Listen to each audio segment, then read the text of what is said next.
Hello friends, good morning. आज हम कक्षा 8 विषय हिंदी में चैप्टर नंबर 3 अंतरिक्ष परी सुनीता विलियम्स डॉक्टर कोकिला पारेख जिनकी लेखिका हैं, इसका पार्ट 1 देखेंगे। डॉक्टर कोकिला पारेख का जन्म सन 1954 में गांव कुवारसद जिला गांधीनगर में हुआ था। आपने एमए, एमफिल और विद्या वाचस्पति पीएचडी की शिक्षा गुजरात विद्यापीठ से प्राप्त की। आपने गुजराती और हिंदी दोनों भाषाओं में लेखन कार्य किया है। अध्यापन के साथ समाज सेवा में भी विशेष योगदान है। महिला जागृति में उन्होंने अच्छा कार्य किया है। हिंदी प्रचार प्रसार में भी उनका योगदान है। आजकल आप गुजरात विद्यापीठ अहमदाबाद में रीडर के पद पर कार्यरत हैं। प्रस्तुत पाठ में अंतरिक्ष यात्रियों की जानकारी के साथ साथ अंतरिक्ष परी सुनीता विलियम्स के जीवन, शिक्षा, अंतरिक्ष यात्रा के लिए परीक्षण, प्रशिक्षण, अंतर्राष्ट्रीय स्पेस स्टेशन, सुनीता के अंतरिक्ष रिकॉर्ड, अहमदाबाद में सुनीता के आगमन और छात्रों को प्रेरणा, लड़कियों और महिलाओं के लिए गौरव, प्रोत्साहन तथा अंतरिक्ष यात्रा में उनके द्वारा दी गई खोजों के बारे में बताया गया है। ठीक है, तो इस पाठ की शुरुआत करेंगे और इसका अर्थ मैं आपको गुजराती में भी समझाती जाऊंगी। तो पाठ शुरू करते हैं। 20 सितंबर 2007 को अहमदाबाद हवाई अड्डे पर अमेरिका से एक हवाई जहाज़ आ पहुंचा। तब अटलांटिक यान पृथ्वी पर पहुंचने जैसी उत्तेजना हुई। उसमें था गुजरात का गौरव, भारत की शान और पूरे विश्व की बेटी सुनीता विलियम्स। महिलाएं आज किसी भी क्षेत्र में पीछे नहीं हैं। अर्थात क्या કહે કે આજે સ્ત્રીઓ જે છે આજે કોઈપણ ક્ષેત્રની અંદર સ્ત્રીઓ પાછળ રહી નથી। वह उच्च से उच्च पद पर आसीन तो है ही, परंपराओं की बेड़ू को तोड़कर अपने अस्तित्व को साकार रूप देने की क्षमता आज की नारी में है। मतलब કે શું, આજની સ્ત્રીઓ પોતાની અંદર જે એના પરંપરાઓની જે બેડી એનામાં બાંધવામાં આવી છે તેને તોડીને તે પોતાને સાબિત કરી રહી છે કે તે પણ કંઈક કરી શકે છે। પોતાની જે નારી શક્તિ છે એ બધાની સામે પ્રદર્શિત કરી શકે છે। युवा पीढ़ी की गौरवशाली परंपरा में अंतरिक्ष पर अपना अस्तित्व स्थापित कर चुकी भारतीय महिला कल्पना चावला के बाद सुनीता विलियम्स का नाम जुड़ा है। बराबर। અને યુવા પેઢીની જે આ ગૌરવશાળી પરંપરા છે એમાં અંતરિક્ષ ક્ષેત્ર પર પોતાનું અસ્તિત્વ સ્થાપિત કરી ચૂકેલી એવી ભારતીય મહિલાઓમાં કલ્પના ચાવલાના પછી સુનીતા વિલિયમનું નામ પણ જોડાઈ ગયું છે। सुनीता भारतની प्रतिष्ठा को गौरववर्धित किया है और सफल होकर वापस आई है।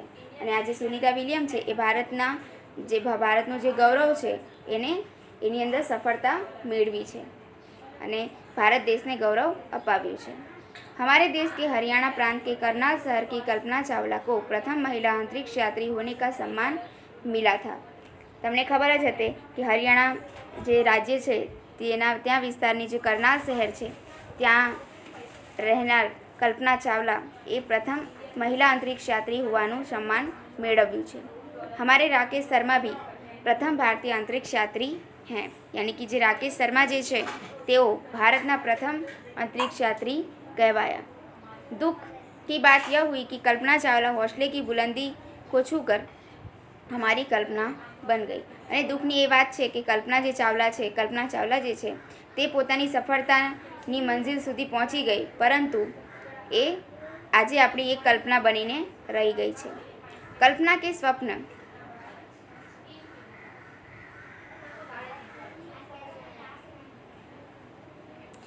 के स्वप्न को खुद के दीवा स्वप्न को लक्ष्य बनाकर सुनीता विलियम्स आज इस मुकाम तक पहुंची हैं। सुनीता का भारतीय होना हमारे लिए गर्व की बात है। उनके नाम के पीछे विलियम्स लगता है, तो फिर भारतीय या गुजराती कैसे? मतलब કે શું, સુનીતાના ભારતીય હોવા માટે એ આપણા માટે તો ગર્વની વાત છે। એના નામની પાછળ વિલિયમ્સ લગાવવામાં આવે છે, તો એ ભારતીય કે ગુજરાતી કેવી રીતે હોઈ શકે? यह हमारे मन में प्रश्न उठता है। અને આવો પ્રશ્ન તો તમને જ થતો હશે। सुनीता भारतीय नागरिक नहीं, परंतु उनका मूल गुजरात से जुड़ा है। बराबर। उनके पिता दीपक भाई पंड्या का जन्म गुजरात के મહેસાણા જિલ્લે કે ચુલાસન ગાંવ में हुआ था। એટલે કે તેના પિતાજી જે છે દીપકભાઈ પંડ્યા તેમનો જન્મ ગુજરાતના મહેસાણા જિલ્લાની અંદર આવેલા ઝુલાસન ગામમાં થયું હતું. ઉन्होंने आधी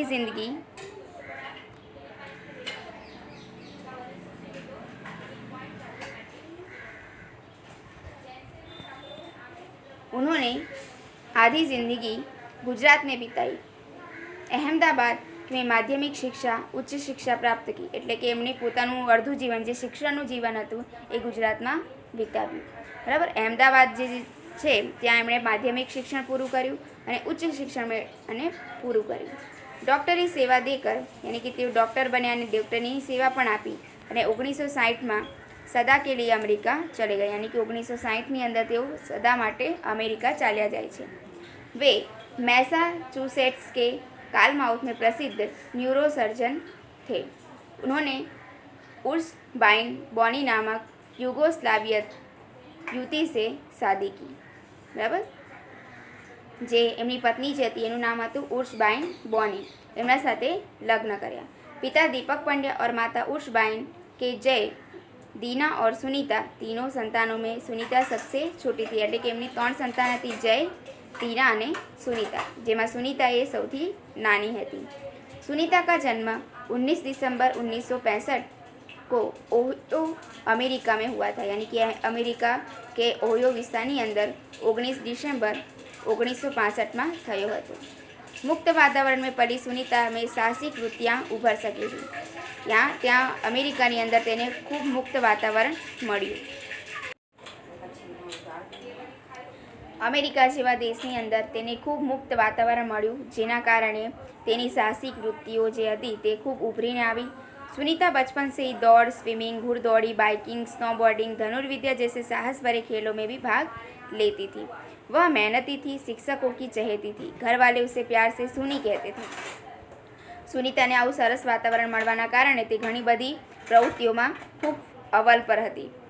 દોડ છે, સ્વિમિંગ છે, ઘોડાદોડ છે, બાઇકિંગ છે, સ્નોબોર્ડિંગ છે, પછી ધનુર્વિદ્યા છે, એ બધાની અંદર એ ખૂબ સારી રીતે ભાગ લેતી અને એની અંદર પણ સરસ નંબર માર્ક્સ લઈ આવતી. બરાબર. અને તે ખૂબ મહેનતી હતી અને એના કારણે શિક્ષકોની ચહેતી પણ હતી અને ઘરના લોકો એને બધા પ્રેમથી સુની કહીને બોલાવતા. 6 साल की सुनी ने अमेरिकी यात्री नील आर्मस्ट्रॉन्ग को चांद की धरती पर उतरते देखा.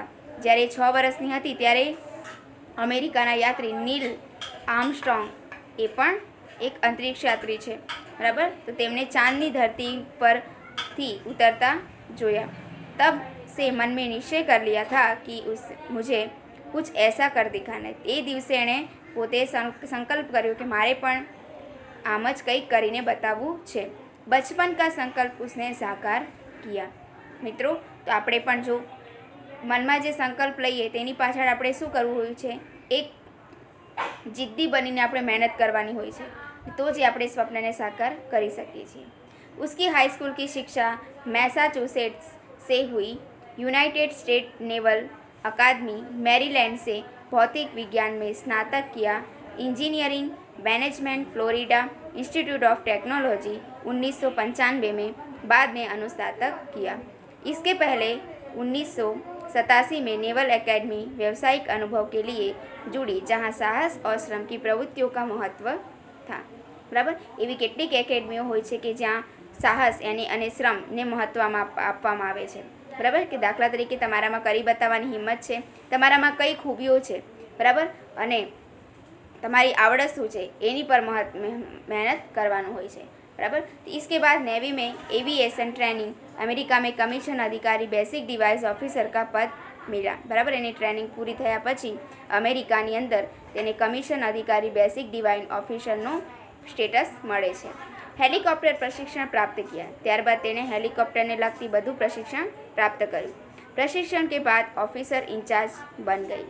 सुनीता को United States naval test pilot course के लिए चयनित किया गया. બરાબર. કેમ કે એની જે બધી ખૂબીઓ હતી તે જોવામાં આવતી હતી અને એ ખૂબીની અંદર એના કારણે એને આગળ ને આગળ મળવાનો મોકો મળતો રહ્યો. બરાબર. એના માટે તેને United State naval test pilot કોર્સની અંદર એને સિલેક્શન કરવામાં આવ્યું. પાયલટ બનને કી સિદ્ધિ કો પ્રથમ કદમ માના. હવે એણે શું કર્યું, પાયલટ બનવાની જે એનું જે મંજિલ હતી એણે મુખ્ય માની. अंतरिक्ष पर जाने की तीव्र इच्छा थी, इसलिए हिम्मत नहीं हारी और नासा जाने में सफल हुई। तब से आज तक सुनीता नासा में कार्यरत है। 1998 में अंतरिक्ष यात्री कार्यक्रम में द्वितीय प्रयास में चयन हुआ। दुनिया में हजारों वैज्ञानिक और पायलट हैं, पर अंतरिक्ष यात्री केवल 100 हैं।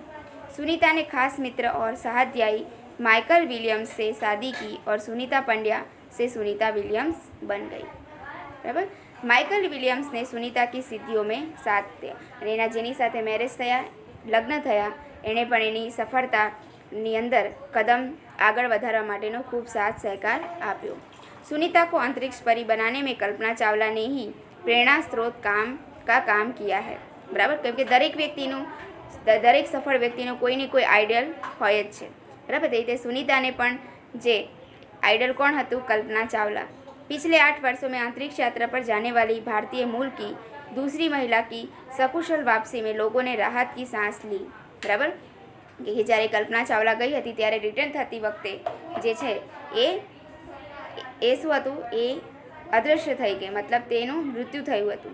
પરંતુ જ્યારે સુનીતા વિલિયમ્સ ત્યાં જાય છે અને તે રિટર્ન પોતાની જે સિદ્ધિઓ હાસિલ કરીને પાછળ આવે છે ત્યારે લોકોને એક રાહતની सांस મળે છે। अपनी वापसी के समय उन्होंने कहा था कि नासा के अभियान में कल्पना के साथ काम करना बेहद सुखद अनुभव था। हम दोनों की रुचि काफ़ी अलग थी, लेकिन भारतीय होना हमें एक सूत्र में पिरोता था।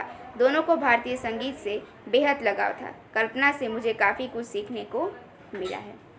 ठीक है बच्चों, तो आज के पार्ट के अंदर हम बस यहाँ तक रखेंगे। इसके अगले पार्ट में इसकी अगली कहानी क्या है वो देखेंगे।